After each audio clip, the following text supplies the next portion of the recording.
to my channel, and if you're new here, welcome to my channel. This week I'm going to be doing a video all about guinea pig cages. One of the most common questions I get asked when I'm making videos on Instagram, everywhere, is what guinea pig cages are suitable, what size should a guinea pig cage be, and just in general questions about cages and their suitability for guinea pigs. So today we're going to delve into that question and find out which cages are suitable and why they are suitable for guinea pigs. The first thing we're going to be talking about today is the minimum cage sizes for different groups of guinea pigs. So I'm going to start off with female guinea pigs, solely just female guinea pigs, as they are probably the easiest to explain, and they have probably the least requirements because they are females. That is not to say that they don't require space, because they really do. The minimum cage size for females is 4 square feet per female. Now this is starting at 8 square feet though, so the basis of your cage should be at least 8 square feet. So one female guinea pig can live in an 8 square foot cage. 2 female guinea pigs can live in an 8 square foot cage, as they have 4 square feet each.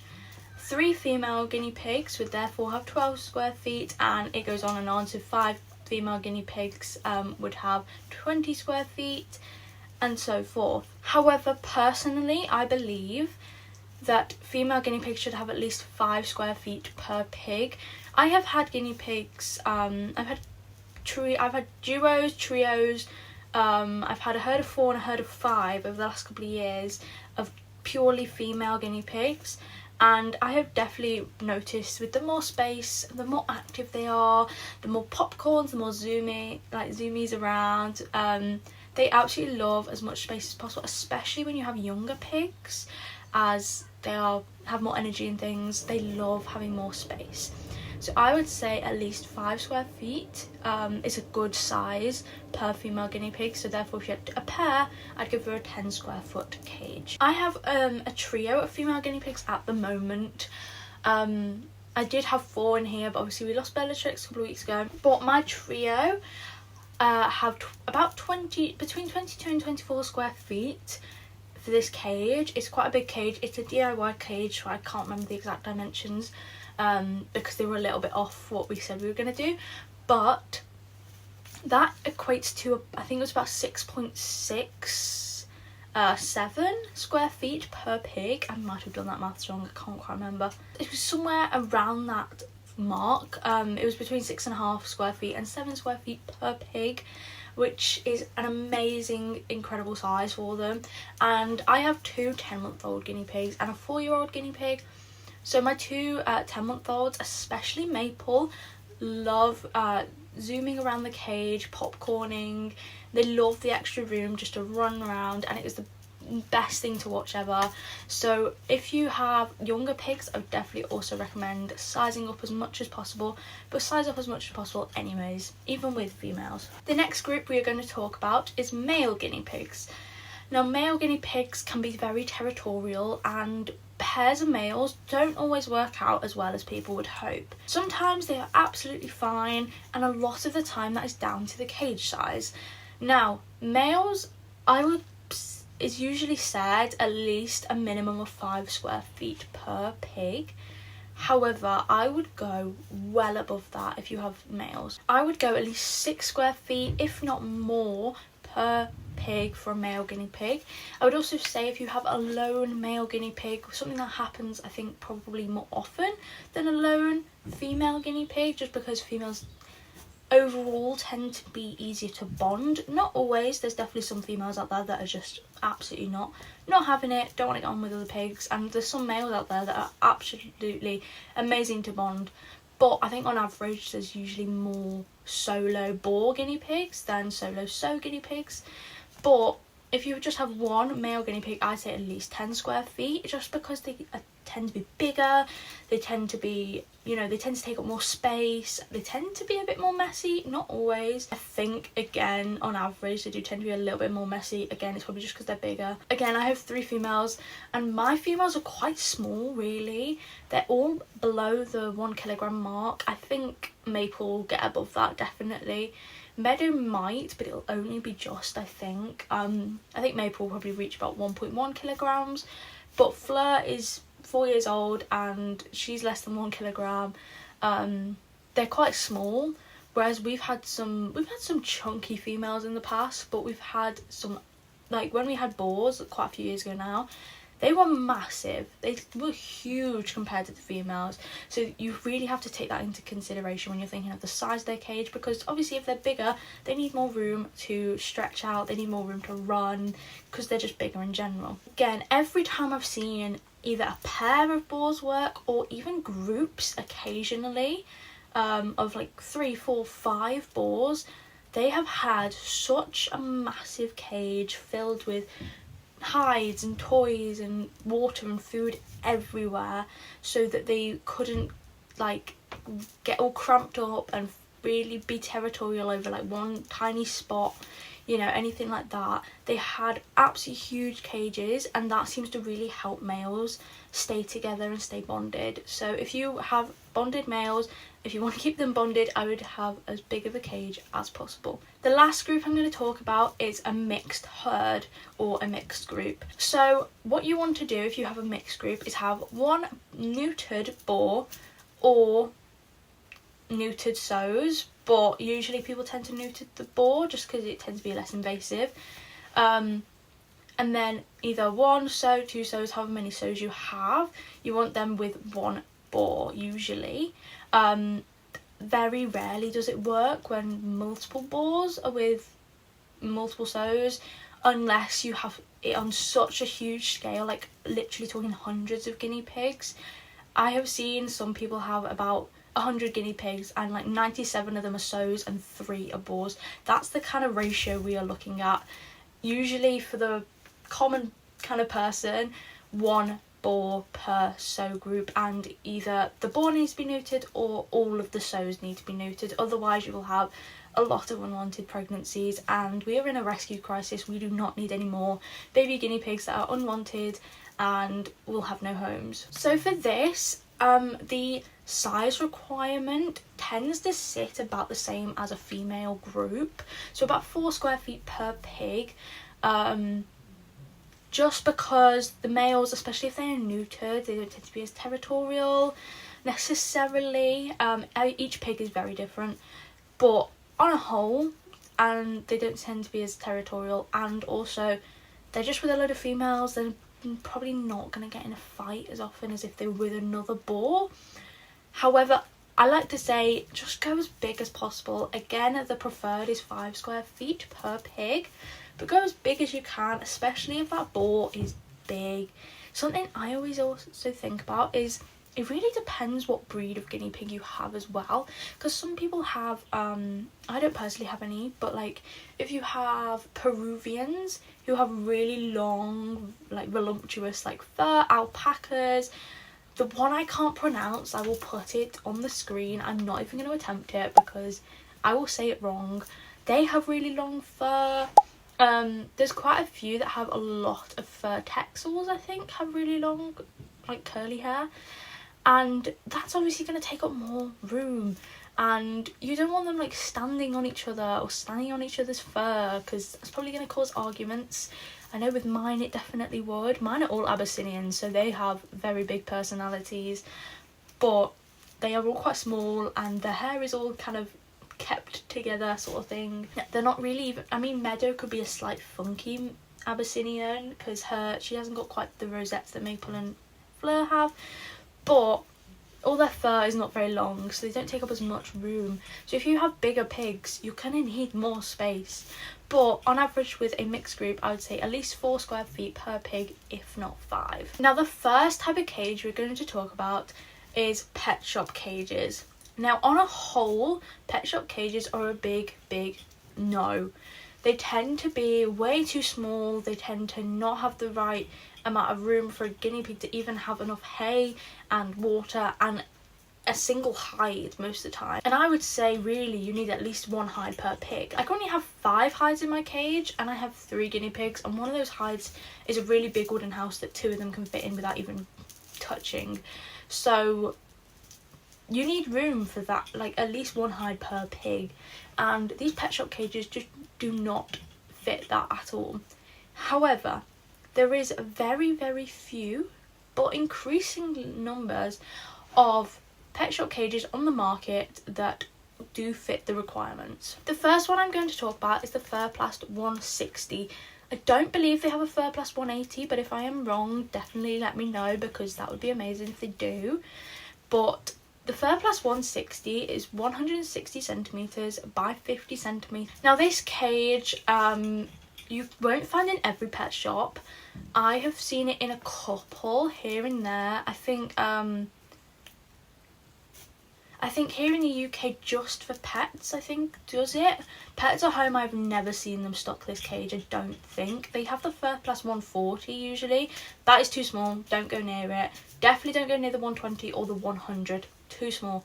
The 160, however, is just about big enough. So the Furplast 160 sits at 5.25 square feet by 1.6 square feet, which equals a total of 8.4 square feet. So this means it is appropriate for 2 female guinea pigs, or potentially, and I mean potentially, a neutered boar and 1 female. I would not by any means put 2 boars in this cage, neutered or otherwise. I would not put 2 boars in this cage unless they were like really old and just very much not really that mobile.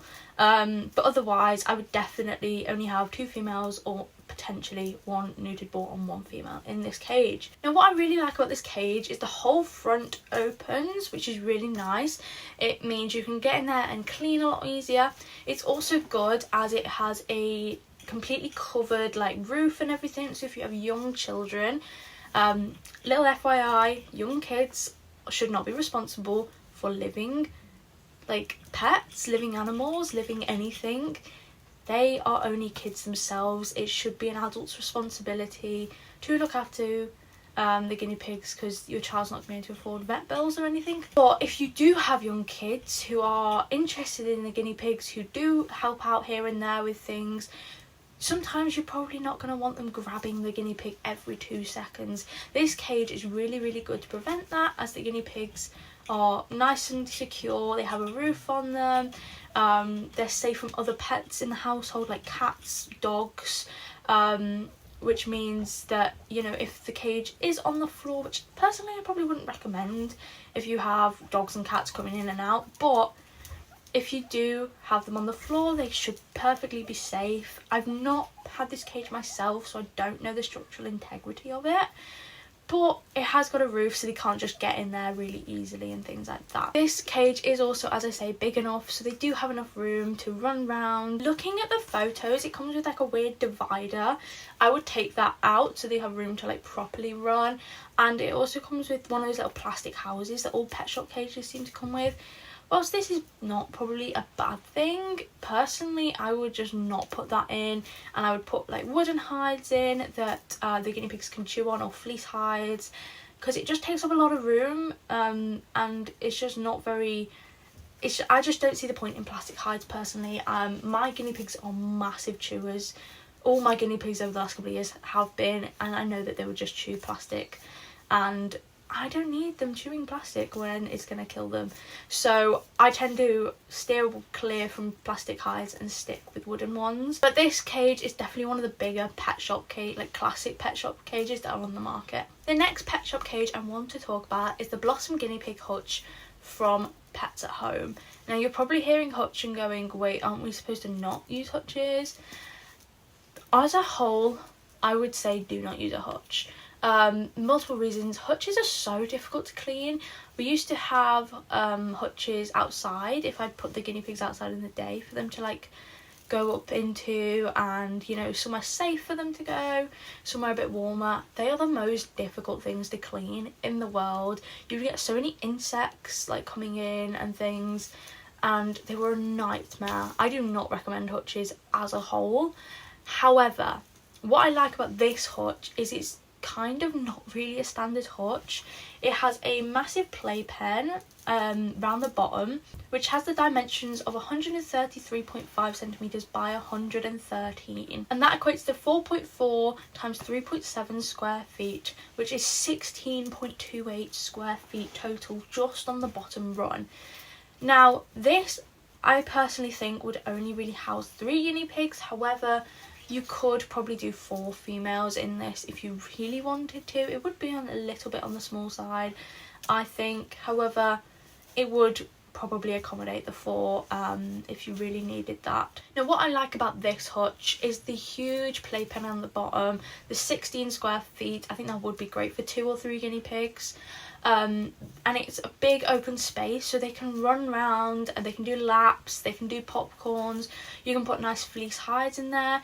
I would not put this outside. I don't think guinea pigs should be outside unless they are in an insulated, heated and cooled in the summer like shed, like kind of thing. We have rabbits in a shed. However, rabbits and guinea pigs are very different in terms of their accommodation. Guinea pigs need it warmer, definitely. They're a lot smaller. Their fur is completely different to a rabbit's fur, so definitely I would say guinea pigs inside unless you have an insulated shed or something of the sort outside. What I like about this though is they do have all that space to run, and then they also do have the upstairs level as well, which you can also fill with fleece hides, wooden hides, and that can be like a nice little cozy area for them to go, but they still have that amazing space to run in.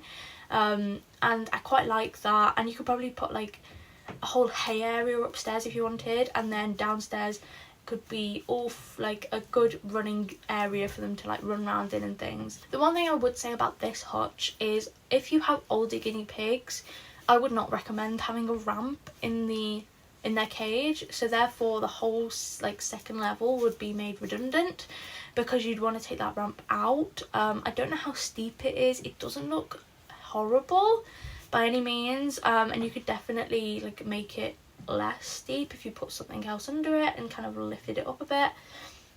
However, any guinea pigs, I'd say over about 3 or 4, going up a ramp is just going to be an extra strain on their spine and their body that they do not need. I would also say satin guinea pigs who have satin syndrome or osteodystrophy, I think that's what it's called, should not be going up a ramp ever just because of their brittle bones. So this really does depend on your guinea pigs. It might not be a long-term solution. It might only be like suitable for the first couple of years of your guinea pig's life, and then you'd have to buy another cage later on. It does massively depend on the guinea pigs. I have a 4-year-old guinea pig, Fleur. She's just over here somewhere, and whilst I personally probably wouldn't want her going up a ramp, I don't think she'd really have any issues as such going up and down a ramp. But something I would definitely look out for if you have older guinea pigs, I wouldn't necessarily buy this cage, but if you did, I would definitely make sure there's a hay on the bottom and the top level and everything that you also need on the bottom level, so if they can't get up the ramp, they're not gonna like suffer because they have all the stuff downstairs as well. So that is just something to really massively bear in mind when purchasing this like hutch, is are they going to be able to get up and down the ramp safely. I would definitely put some like fleece on there or something just to like even it out a bit and make it a bit more like tactile, but definitely just bear in mind your guinea pig's activity, fitness levels and like how old they are when you're purchasing this hutch. There is more and more cages that are being shown on pets, like pet store websites, usually the websites rather than in person, unfortunately. But there's more and more, I think, coming together. I think Trixie are doing like a kind of CNC style one now. A CNC we'll get onto in a minute. And there's different kind of grid ones coming about that are definitely looking better, and you know that the number of them are increasing, which is really, really good. But these are 2 of the more classic kind of pet shop style cages that I would maybe consider buying and I think are suitable.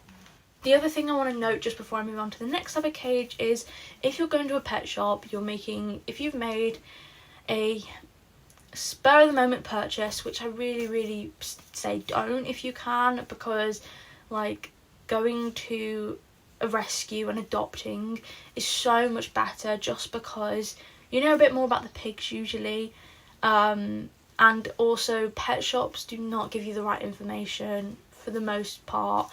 They are not the best at telling you how to look after these pets, and they will just give them away to practically anyone, which is not good at all. And also they are overbreeding these guinea pigs, and same with rabbits, gerbils, hamsters, rats, whatever, and it's just not a good situation. But if you have spare of the moment bought some guinea pigs, I would definitely recommend either looking at one of these cages, and you need something like quickly, or going for one of the like runs, like the wooden runs, the metal runs.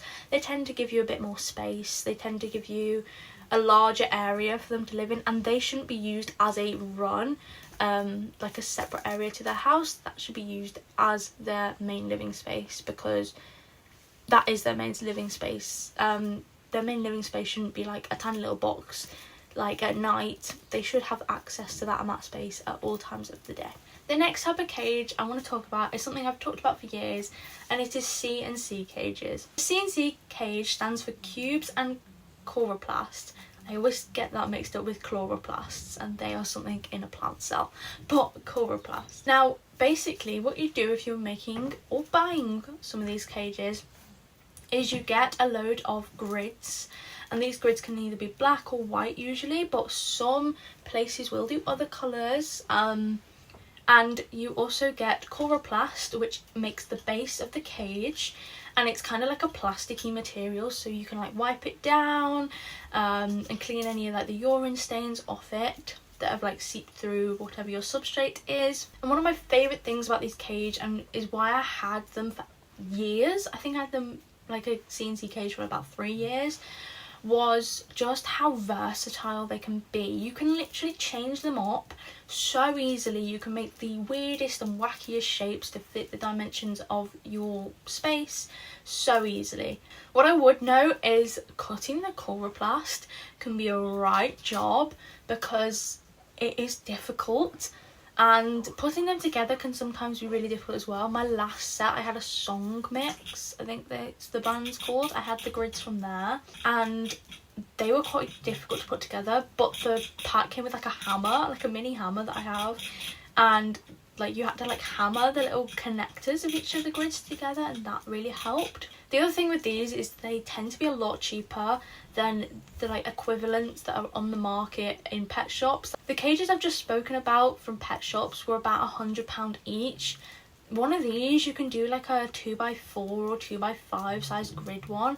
Probably you're looking at about £40 maybe, potentially less, potentially more, depending on like which grids you get and like the chloroplast where you get that from. However, like I would always just get my grids from Amazon. I used 14-inch grids to begin with, and I had black ones, and then I moved to 12-inch white grids about 1.5 years ago. I had them. And then the chloroplast I would always just go to B&Q. I have just realised how dark it was going, so I have put the light on, but let's continue. But if you just go into like a shop like this, go on Amazon, get your grids, you can literally make so many different kinds of cages, so many different dimensions of cages so easily. However, if you don't want to make these yourself, you can buy them like the chloroplast pre-cut and like worked out.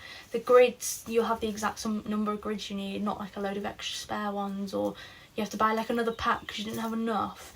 This will come like basically, so it's like a flat pack, and then you get it out and you just have to build it together like it's like IKEA furniture or something. So there's a couple of different kind of places that do these. Cavi are one of the biggest kind of brands that do this. I think it's Guinea Pig Cages store also do this. They have a lot of different colours of grids as well. I think Cavi have black and white grids and different coloured chloroplast. The thing I really like about Cavi as well, they do the kind of baby proof grids, so they're like grids aren't square sort of thing, they're like really thin slits, so if you have really young guinea pigs they can't like get through the like grids. There is other places that do this. I think there's one in Australia that I follow on Instagram and I can't think of the name. They, I think, do the cages, but they might be stopping doing the cages. I will definitely put up somewhere if they still do them, but they might be stopping them. But a lot of different countries will have this sort of like pre-made cage, like CNC cage style, and if you search them up online, you'll definitely find them. And it does, a lot of people say, make life a lot easier, so you don't have to cut everything up. You can get some really fun colours as well. And also another thing with, I think Guinea Pig Cage Store and Cavi both do it, but I know Cavi do it, is the clear transparent grids now is a new thing that they've kind of come out with fairly recently, and they look so good because you can literally see straight into their cage. It's like a glass, it's not glass, but it's like a window, and you can just see straight through, and they look so good. So definitely go check them out if you want like an easier put together CNC cage style. Now the last type of cage I'm going to talk about in this video is your DIY homemade wooden cages. Now I do have one of these. I've had it since October, so it's been about 3 months now, and it's my favourite thing potentially ever. I absolutely love it. This cage is completely like homemade, handmade. My granddad, who is absolutely incredible, made all of these grids right here, like these like picket fences. He made all of them. They have mesh wire, chicken wire, all the way around so the guinea pigs can't get out. It also has 2 little doors right here, which can open all the way, and I can literally lean into the guinea pig cage and clean really easily. The base of this cage is made out of 2 just big pieces of, like, I think it's plywood. I think I found it by looking for furniture board, and they're from IKEA. I can't actually remember where I got the wood to make like these tables, to make the base of the cage came from. It might have been B&Q or it might have been IKEA, but I think it was B&Q. But I think you can get them on both. So you can get, like, I think it's plywood or furniture board, a lot of different places. And the legs I screwed in. They're from IKEA and they are 70 centimeters tall. I just wanted mine raised off the floor. It gives me all the space for like my fleece hides, my toys, my bath mats and everything. So I wanted it up. So the whole thing is completely DIY and custom. Whether you go this far with it is up to you guys, but that is the best thing about these cages. It's completely up to you, the dimensions, how it looks. Like if you want it raised or if you want it on the floor. I found this cage so much better to clean. Like this, I think it's plywood, furniture board, whatever it is. It's really easy to like clean down because it has the kind of plastic outside of the wood, and it like the urine stains comes off really easy with either a mixture of white vinegar and water solution, or I use Pet Safe Zaflora, which is like a cleaning product but it's pet safe. I use that to clean it and I've never had any issues. A lot of people do these DIY homemade ones using plexiglass, or some people have used actual glass, but a lot of people use plexiglass on the front and then do like solid walls, like the sides and the back.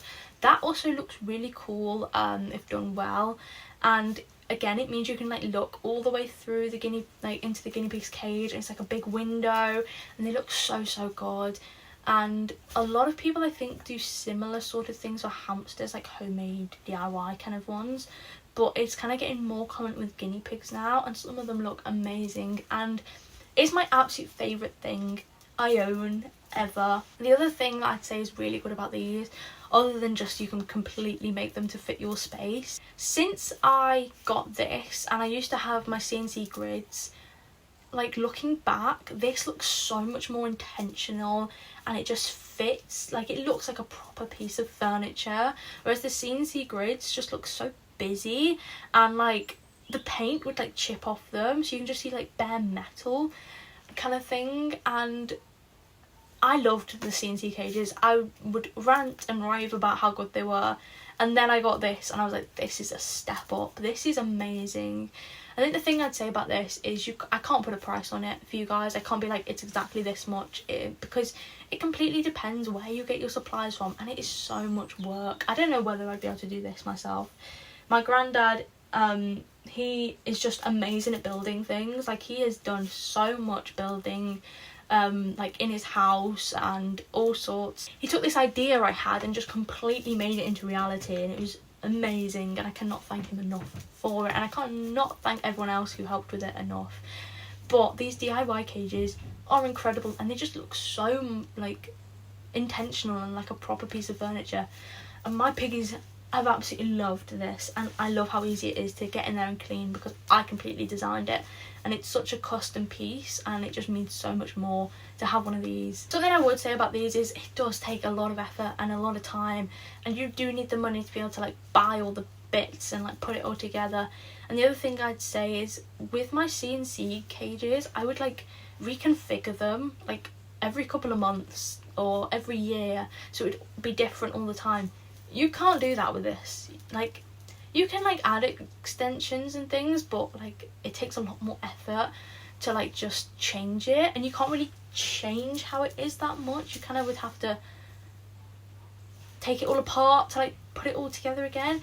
With this, it's quite good because like each side is like a panel, so if I wanted to, I can take these down, so then if I'm moving, I can take them with me. Or if I'm putting this in a different like room or something like that, I could like take it down and move them out and then put it together again. And the other thing is, if I wanted like to change it so I extended it, I could bring the panels to the front and just do the front with all these panels if I really wanted it really big, and then do like either make more for the back, which I don't even know how he made this. He made every single one of these like himself. Or I could do like a solid back wall. So there is ways to make it so you can configure it and you can change it up a bit more. It's a lot less versatile than like CNC grids though.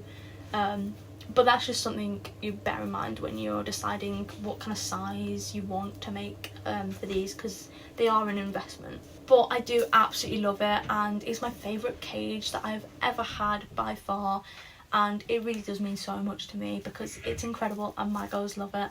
But I've always loved my CNC cages as well. But that is going to be the end of today's video, guys. I hope you guys have found this really educational, and I've been wanting to do some more educational videos for a while now, so I'm gonna do a couple here and there answering some questions I've had. But I hope you guys have found this useful. I haven't gone into what should be in their cage, but just their cages as a whole. So I hope you guys have either, if you own guinea pigs, found that helpful to buy a new cage or upgrade, or if you're gonna get some guinea pigs, you can make some better choices about what cages are more suitable for guinea pigs. But I hope you guys have found this really educational and really helpful, and I'll see you guys in the next one. Bye!